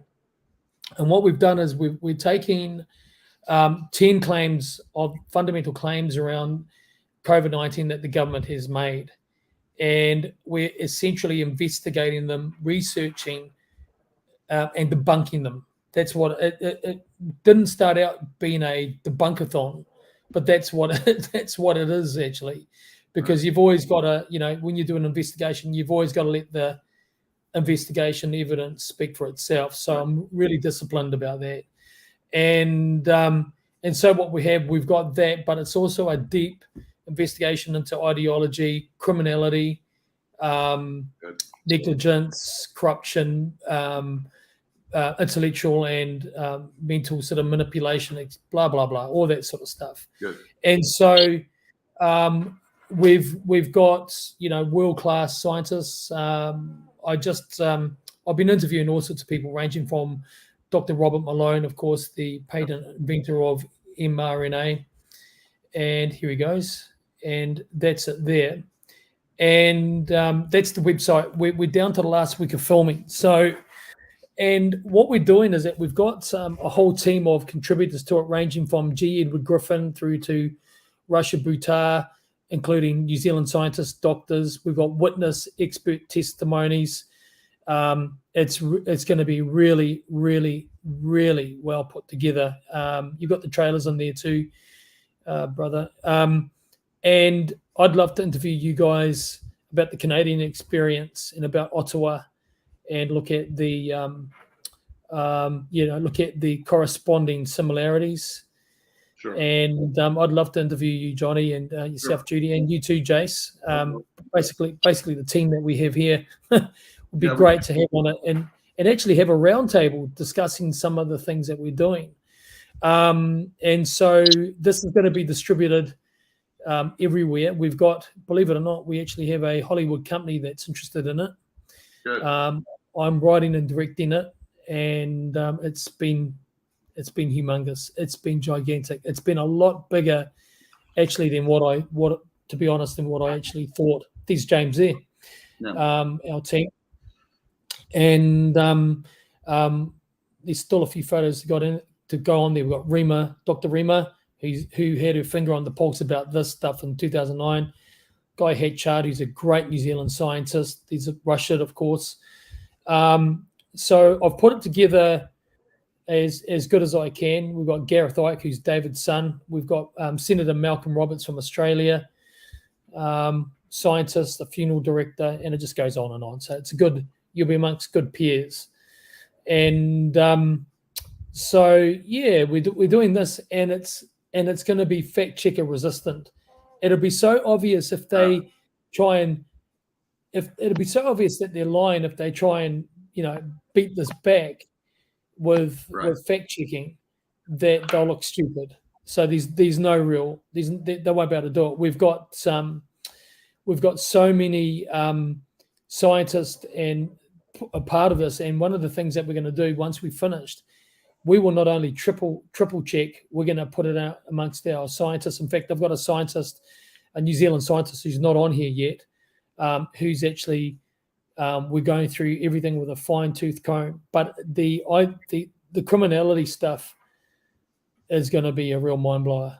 The stuff that I've investigated, it's going to be pretty unbelievable. So I'd love to have you guys involved if you're interested. Oh yes, no, absolutely. I'll anytime we can arrange for that, and I'd love to help. Listen, we all got to work together and do what we can do. These efforts are good. It reminds me, I don't know how you guys feel about it. I probably don't have to ask, but if you remember 9/11 and how you reacted to that, and how everyone reacted to that, and what happened afterward, and then what happened after that, and what we went through and where we are now with that. And you look and you can see that the vast majority of the people think that Islamic terrorists hijacked airplanes and drove them into buildings, and that's what knocked them down. That's what the majority of people think. Yes? Mm-hmm. Now, maybe you think that too, maybe you don't. All I'm saying is that there's lessons to be learned from that about how it's the same and how it's different. So we want to compare and contrast the current situation with that, right? And so the truth is that there's a lot more people who have their eyes open to the COVID situation than 2 years into it, or 2 years afterwards, than 2 years after 9/11. Yes. I mean, we were at permanent war. Everyone was ready to go to war in 2003, 2004, right? And it went on for 20 years. And so now we have resistance almost, we have early resistance, right? It's not taking people 10 years or 20 years to stand up and realize, right? And so, and this is why I say from the beginning, this is what makes it so difficult, is to get people to accept it's not so much access to the information. They just kind of refuse to swallow it, right? It's like it's on the fork, and then it's in the mouth, and then but they chew it up, but they don't, listen, they're going to do anything but swallow it, right? And so it's very difficult. And so your efforts here with this kind of stuff, art and documentaries and films and, all of this stuff, music, this is very effective, and it's really the job that needs to be done. And because we need more and more people to join. The key to our whole thing is numbers. But no, brother, I think that this is great. And we want, they say that the victors write the history, right? And so let's start acting like the victors. And this is part of it, right? Is we're going to speak the truth, and we're going to put it out there in a way that it can be unassailable, and it's going to stand the whole time. And you can look back in 20 years and it's still going to be true, because it's true, right? And so that's how you write history, is by speaking the truth. And listen, victory will help. Yes. Yeah. And what's ironic about all of that is that, like, I was watching the 911 thing from Japan. Like, I was living in Japan. That's how I found out about James Corbett. So all the way back then and he's in Japan as well. So I cottoned on to him pretty fast. So what was going on was I got a phone call from a teacher, another fellow American teacher, a fellow teacher from our company who's working with us. And she called me and she said, "Wow, did you see all of that on TV?" And I said, "Yeah." I said, "It's crazy." And she said, "My mom just called me, and she was standing, she works at the Pentagon. She was standing over the hole, and they think a missile hit it." Yeah. That was like on the day. That was on the day. Yes. And that was before the cloud of an airplane. Kind of connections. If you had any connections, or if you have a specialized background, So if you're in aviation, or if you're in architecture, for instance, or you're an engineer, then you probably understand things different than the general population. But those are very small numbers of people, right? And so 70% of the people believe the story, and that's because there's only 30% of the people who have specialized knowledge of what's going on, or professional knowledge, or personal contact. And so listen, I have one word for you. Okay, ground effect, right? So anybody who's ever flown a plane before, listen, they don't believe it, right? And so this can go on and on. So it's all about the process of accepting it, right? And so when you see this, and it's like Rosie said, it's like you can't believe, like, why would they lie? It's very difficult to accept that you've been lied to by trusted authority figures, because it means that they're not trustworthy, and nobody wants that. Right. And that's very threatening. That's bad news for everybody if that can be true. So it's best not to think about it. Just don't go there. And so, this avoidance and denial and lack of acceptance is a big hindrance. Right. And so all of these efforts to, to get people to just be clear that, and the other part too is that they need to know what's something to do. They need to know that it's okay to accept these things, because it doesn't mean the end of the world. Right. Once you understand the level of badness, it's not the end of the world. We can win. There's things that we can do, and we can have a future of freedom and fairness, and our efforts will be rewarded. Yes. And if we can do things the right way, then we can get the right result. And I believe that it can be done. And yes, it's a formidable thing. But like I said, if it wasn't impossible, then we wouldn't need to do it. Yes. Very well said, Johnny. I believe we should be wrapping things up here in a few minutes. It's been an absolute pleasure to have you gentlemen on the show, including you, Jason. I'll extend it that way too. Thank you. But thank you very much, Billy. Is there anything you want to say? Just sum it up. Well, just for everybody to be vigilant, to remain calm, keep the peace in your spirit. And I would say this, and I'd be remiss not saying to it. If you want to, I grew up with a New Age family. I grew up with a Buddhist mum, Hare Krishna dad, who became essentially a guru himself. And I'm very much respectful and understand all of that very well. But one thing I'd like to say, if you really want to understand what's coming, why and where it's going, then read the 2 prophetic books of Daniel and Revelation, because they will tell you. But don't prescribe to the mainstream Christianity methodology of deciphering, because they've got it horribly wrong by design. If people like to get in touch with me to join my Bible studies, they can on an online basis. They can email me at billy@ibc.net.nz. That's billy@ibc.net.nz. That's for any Americans or Canadians. And you're more than welcome. But more than anything, thank you, Brother Johnny and Judy and Jace, for the great work that you're doing. I wish I could stay longer. I've got to get ready for James. I forgot to mention to you, Billy. If you want me to be in to help you out in that documentary, I'll do whatever I can to help. I would love that. No, I really mean it, honestly. So, Jace, I'm going to be hitting you up for contact details for both Johnny and Judy. Look at that, the Jays. I'm the only non-J here. The Jays. Yes, we'll do that. We'll do all that. No problem. Yeah, no, Triple J and twice the B. Yeah, there you go. That's an old school band in New Zealand. Thank you, you guys. Thanks for having me. Very honoured. And I'll speak to you soon, Judy and Brother Johnny and Jace. Thank you, Billy. It's nice to meet you. Yeah. Stay strong, brother. You too. Take care. Bye-bye. Thank you, Matt. Bye-bye. Now, just on just some housework to do here, some housekeeping to do here with the chat. We have links. I've dropped the links there to the Advanced New Zealand song. I'm going to drop the link there in just a second to the Mad World Ottawa, where you can see Johnny being filmed, and actually Raven is Rosie's sidekick, so he's the producer of that, and I guess by that point you two were working on it together anyway. By that point, he had already finished.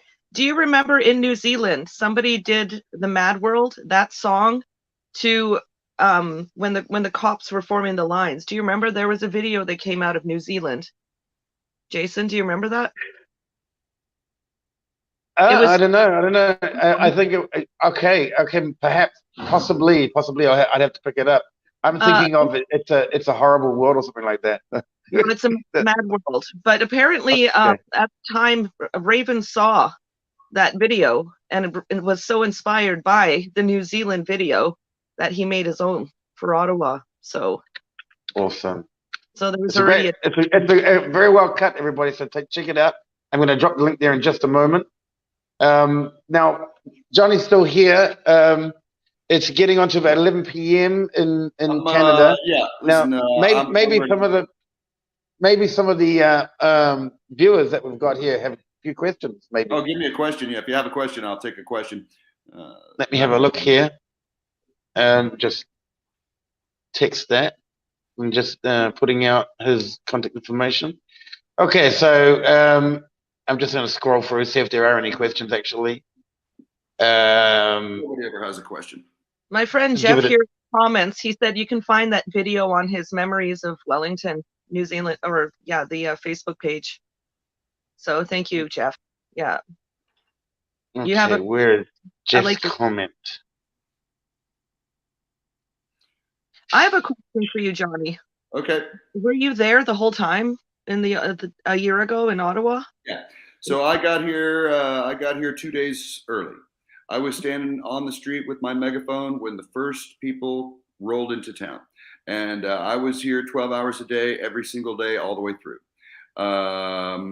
Then I was also there for Rolling Thunder. I was also there for James Top. I was also there for Canada Day. I was also there for the Dutch farmers protest. I was also there for the canoe convoy. I was also there for the Tupac debacle. I was there. I've been there the whole time. And not just me, but another 100 people, or maybe more than that. We're up to about 1,000 now. And these are the Wellington Street regulars. Yes. And so, yes, I'm all over YouTube and Facebook, et cetera, et cetera. But if you really want to see me, my real contact information is I'll be at the corner of Metcalf and Wellington every day. If you want to find me, that's where you're going to find me. And not just me. But no, I've been through the whole thing. I came to the commission. I did all 6 weeks of the commission. So I was there every day. And I've been living in Kingston. I lived in Kingston when all this happened. I've been trying to sell my house. My house won't sell. So I finally made other arrangements, and I've rented an apartment, and I've moved to Ottawa. And so now I'm living on Metcalf. I can see the apartment building from my corner, and I'm going to be here all day, every day. There's nothing left to do except this. Yes. And so I'm here full time on the job, and I'm surrounded by a bunch of other doer, these people. There's a bunch of us, and it's not just Ottawa. There's, we're all across the country. There are millions of us, and just you wait. We're about to do it. Absolutely. The Voice of Ottawa. Hey. Welcome. Thank you for coming. Yes. Welcome to Ottawa. Race.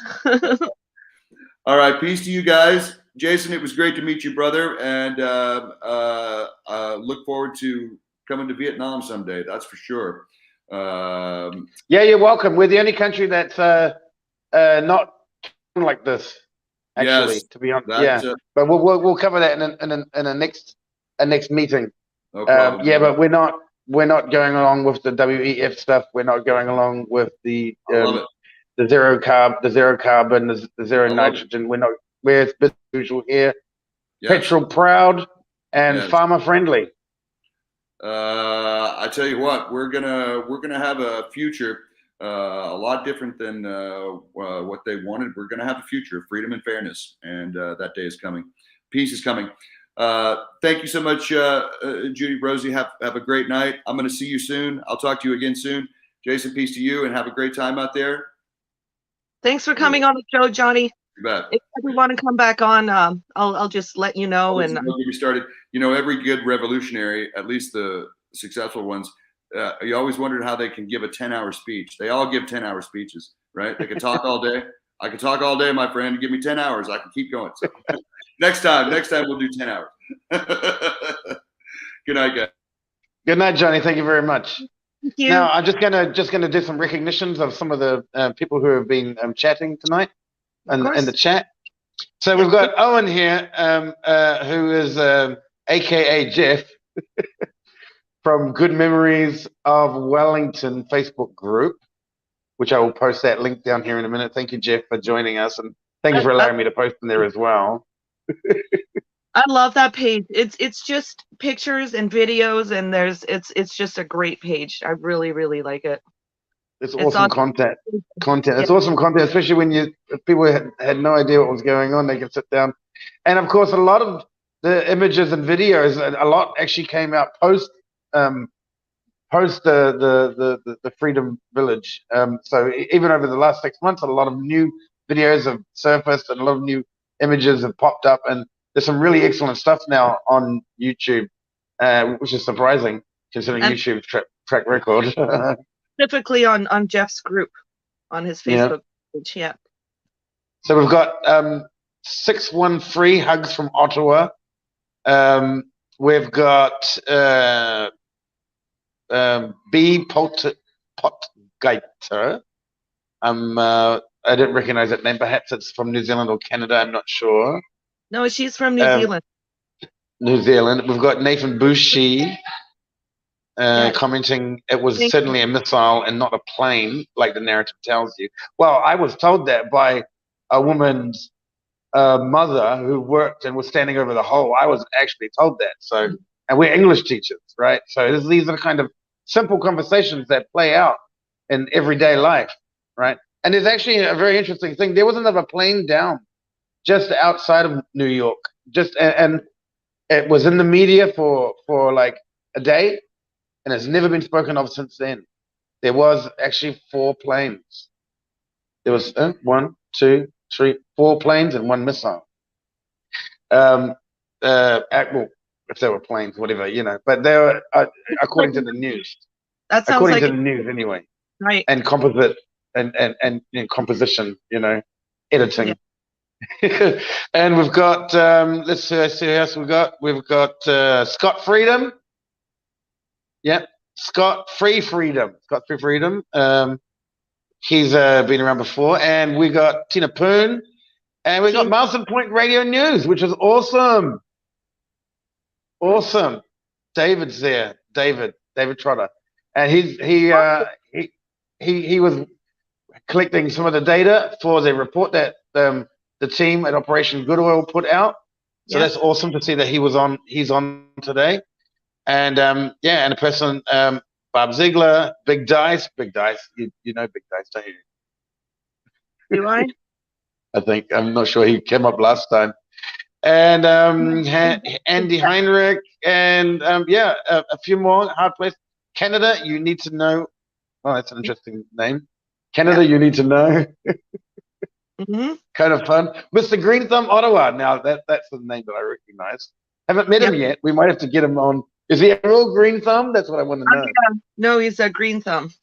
Oh, that kind of green thumb. Well, he better make his way to LA because he'll have no problems there. Or Thailand. It's completely legal there now. So, awesome. Thank you very much for joining the live stream today. You want to wrap it up there, sister? Absolutely. I just want to thank you again, Jason, for co-hosting with me. I really appreciate you. I want to call you brother now just because of our guests, but it would be kind of weird. I'm just kidding. It wouldn't be weird at all. In New Zealand, you just call me bro. Or cuz. Or cuz. Cuz. Or cuzzy bro. How's that? Broy cuz. And I want to thank the viewers, everyone who's I got to do it. Make sure you like the video. Make sure if you haven't subscribed already, please subscribe. If you can, write down in the comments in the comment section underneath the video, because that will kind of get the algorithm kind of kick-started in our direction. So thank you, Janet Atkinson. Great discussion, guys. Oh, from Whangarei? Is that did I say it right? Whangarei? Oh, Whangarei. That's where Gabriel is at the moment. Okay. All right. So thank you everybody who's joined in and stuck it out this whole time. I love you guys so much. And I don't know, next week, same bat time, same bat channel. And don't forget to subscribe and click the notification button. Otherwise, you don't get the notifications. And you know, a lot of people don't do is that when they open up YouTube, they just look at the wall. They don't actually click on their own subscriptions. Yeah. And there's a little button on subscriptions. You just click on that, and all your subscribe stuff comes up. So people got to get out of that habit of just looking at the wall when it opens up, because it's always the same stuff keeps posting. So you got to click the notification bell in order to get the notification, and you'll be notified in your wall. But also always go back to subscriptions, and also don't forget to subscribe to my channel, New Zealand State of the Nation, as well. State of the Nation. I have an idea.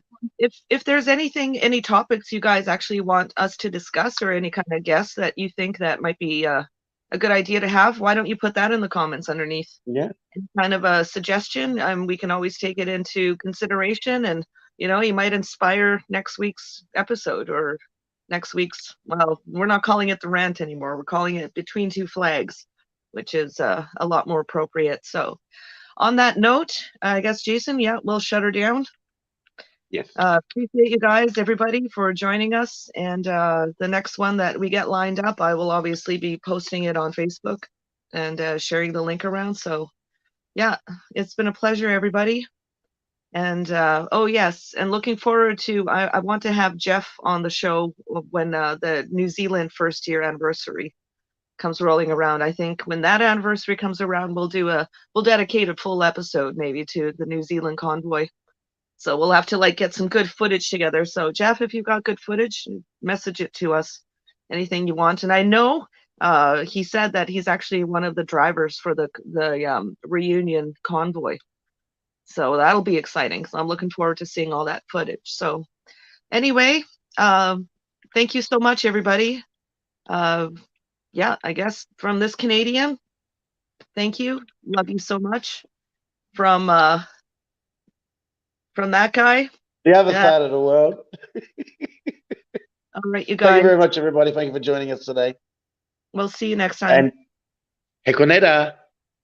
Keep fighting for freedom. Hey, honk honk. Keep trucking, honk honk. Right. So thanks so much, guys. We'll talk to you soon. Freedom out.